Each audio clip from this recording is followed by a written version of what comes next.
The Canadian economy, already contending with inflation, tariffs, and a cost of living crisis, is also watching a steady and ongoing slump in the housing market.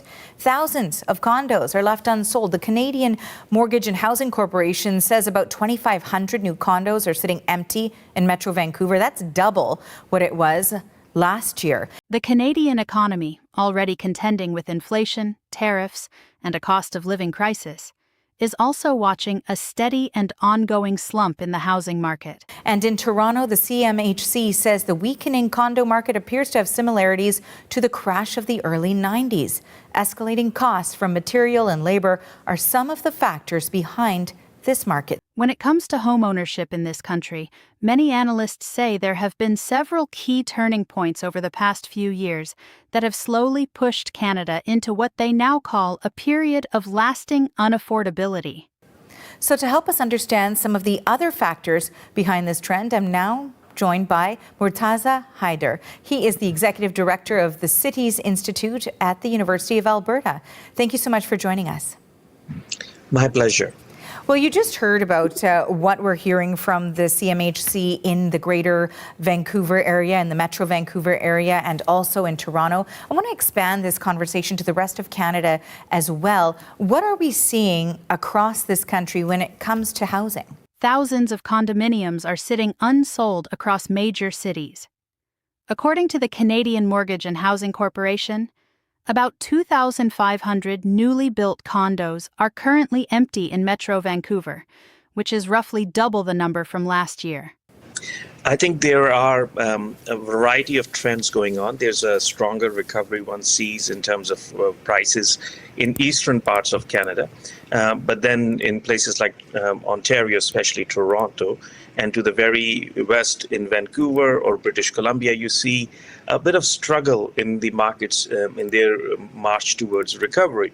Right next door to British Columbia, Alberta is showing a little bit better signs.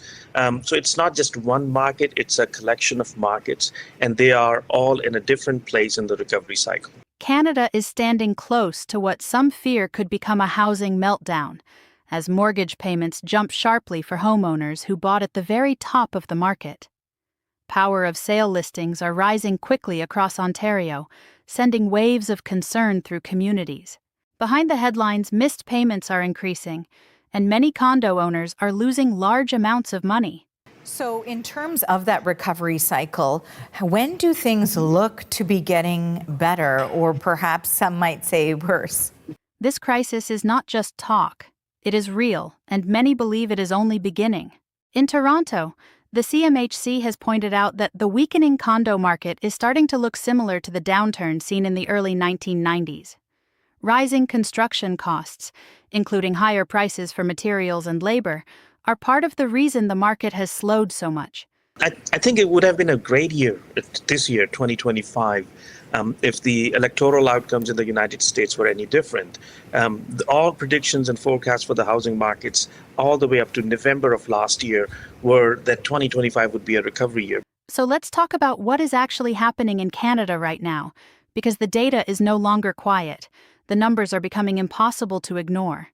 For years, Canadians were told that real estate was the safest investment they could make.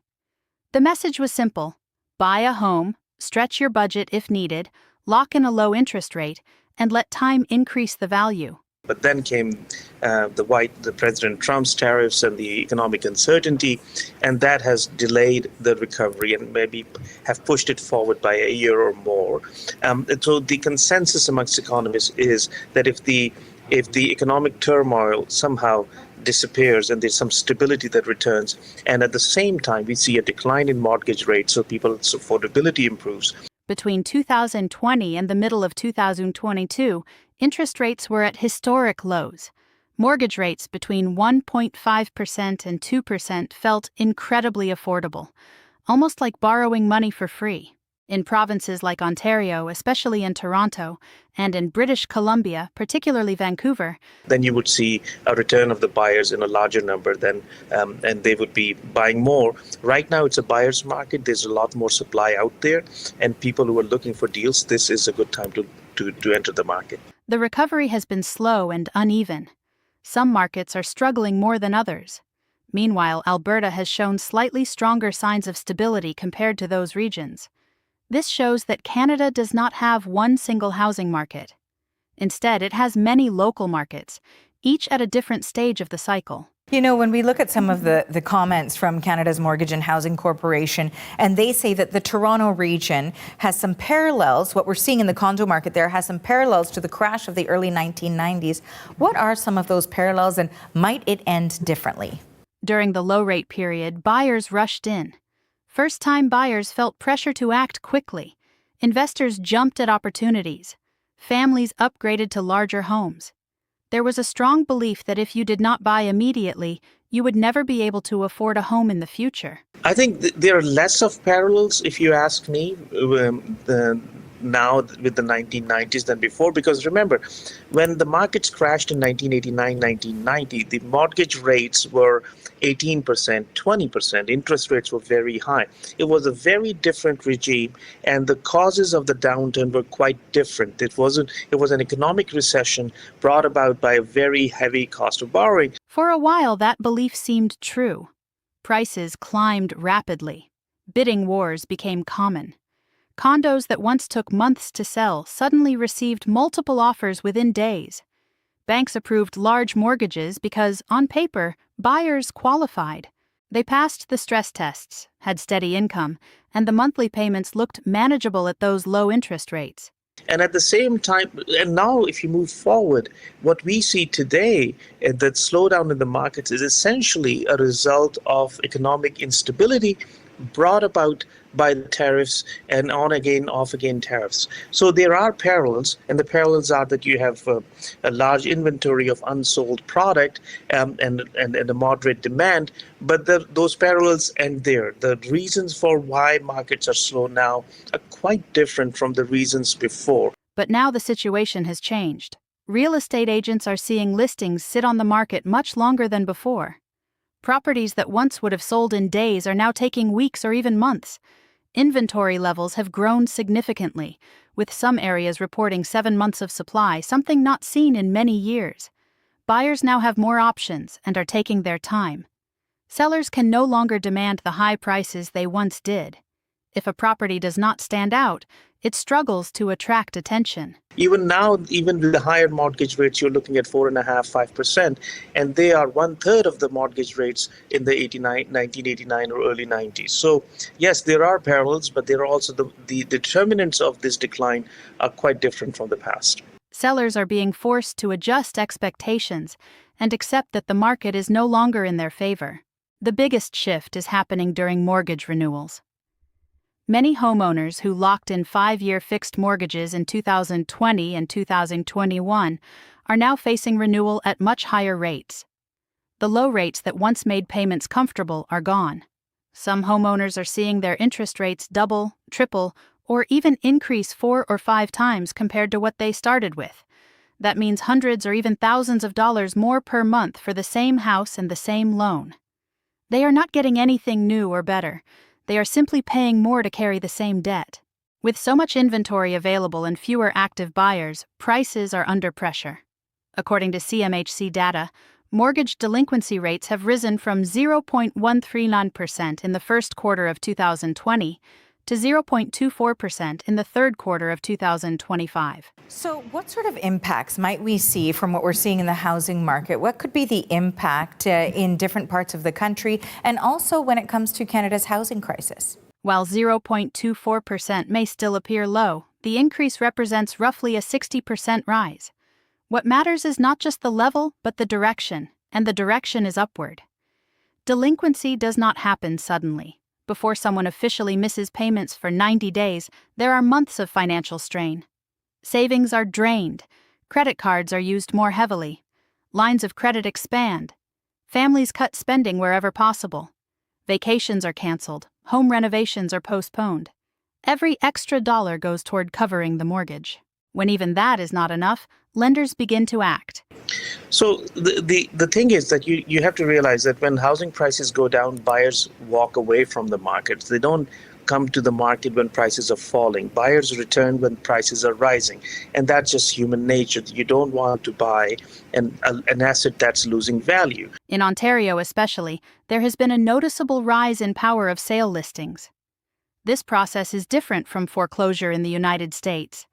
In Canada, power of sale allows the lender to sell the property to recover the unpaid debt.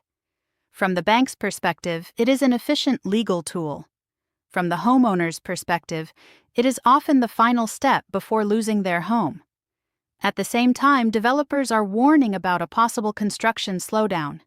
Projects currently under construction may be completed in 2026 and 2027, but beyond that, there could be a major drop in new building activity. So going forward, if you're looking at what are the determinants, I think as the sooner we get a deal with the United States on trade, the economic certainty will return.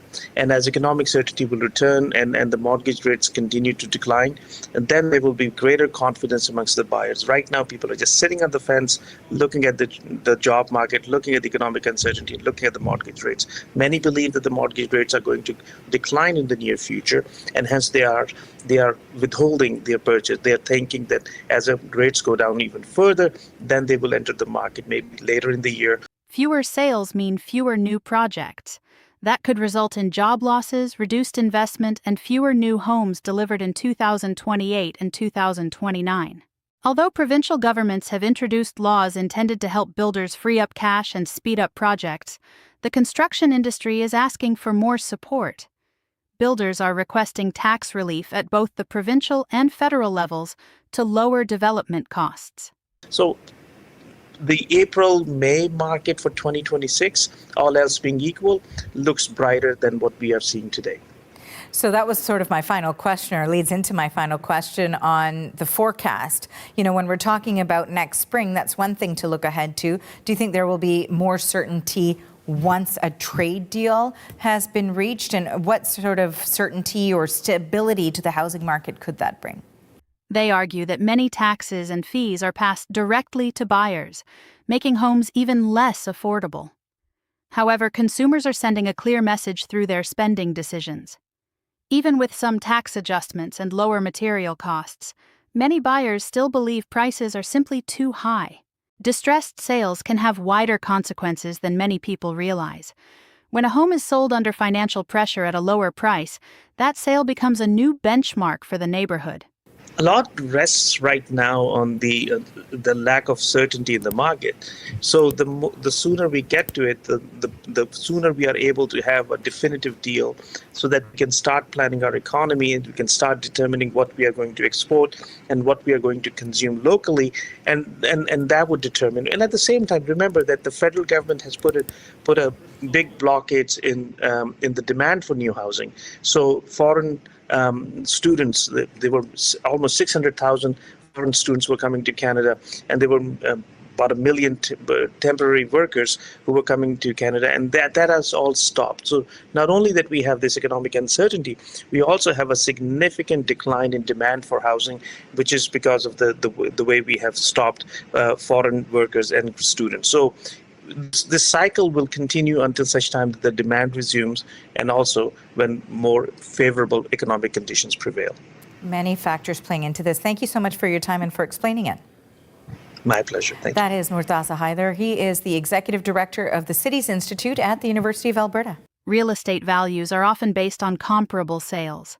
If a condo that was once valued at $1.2 million sells for $900,000 under power of sale, that lower price affects surrounding properties. Appraisers reference it, buyers reference it, agents reference it. Other sellers may be forced to lower their prices. This is how price declines can spread through a community. Imagine being a homeowner who bought a condo near the peak in 2021 or 2022 for $520,000. You believed it was a smart investment. 5 years later, similar units are selling for much less. Data from the Greater Toronto Area shows that some 2020 buyers who recently sold experienced median losses. Buyers from 2000 to 21 saw even larger losses. In many cases, 2022 buyers faced six-figure declines, around 19% down from their purchase price. If you decide to sell, you may still owe money after paying real estate commissions, closing costs, and legal fees. Selling does not necessarily erase the debt. It can leave you with a financial shortfall. Some homeowners try to rent out their property instead, hoping to cover the mortgage. But in many cases, rental income does not fully cover mortgage payments, plus condo fees, property taxes, and maintenance costs. Each month becomes a financial burden. You are stuck choosing between locking in a large loss now or continuing to absorb ongoing losses month after month. That is an extremely stressful position for any household. At the same time, the cost of everyday living has increased. Grocery bills are higher, utility costs have risen, insurance premiums and property taxes have climbed. Everything costs more than it did just a few years ago. Savings that were built during lockdown periods have largely disappeared. Household debt levels remain high. Credit card balances are growing. Lines of credit are being used not for investment, but simply to manage daily expenses. It is important to note that this situation is not identical to the 2008 financial crisis in the United States. Canadian banks are generally well-regulated and well-capitalized. Lending standards have been stricter, and borrowers were required to pass stress tests. Many homeowners made significant down payments. However, even in a stable banking system, widespread household financial strain can ripple outward into the broader economy. When families spend more of their income servicing debt, they reduce spending in other areas. That affects small businesses, restaurants, retail stores, and service providers. Slower consumer spending can slow economic growth. If economic growth weakens and unemployment rises, while mortgage payments remain high, the pressure increases even more. Housing plays a central role in Canada's economy. It is not only about having a place to live. It influences consumer confidence, household wealth, and overall financial stability. There is also a psychological shift underway. For years, people believed home prices would always rise. That belief supported strong demand. Now, uncertainty is replacing confidence. Some renters say they have not seen meaningful rent decreases despite headlines about a softer market. Others feel that even if prices drop slightly, it may already be too late, because overall living costs have doubled compared to what they once were. First-time buyers may benefit from lower prices in theory, but declining housing starts could create supply shortages in the future. Well, Sandy, another report underscoring the economic challenges facing Canadians. And while the softening real estate market is good news for first-time homebuyers, the declining housing starts in a country that needs more inventory could mean problems down the road. The headwinds facing Canada's economy are being felt by Canada's housing industry as well. For many years, people across the country believed that real estate only moved in one direction, and that direction was up. This belief shaped behavior. It encouraged buyers to take bigger risks, especially during the period when interest rates were extremely low. Many stretched their budgets because they believed rising prices would protect them. If values kept increasing, the risk would be worth it. But now that prices have started to fall in some major markets, that confidence is beginning to weaken. When buyers think prices may drop even more, they hesitate. And when buyers hesitate, demand slows. Lower demand puts pressure on prices.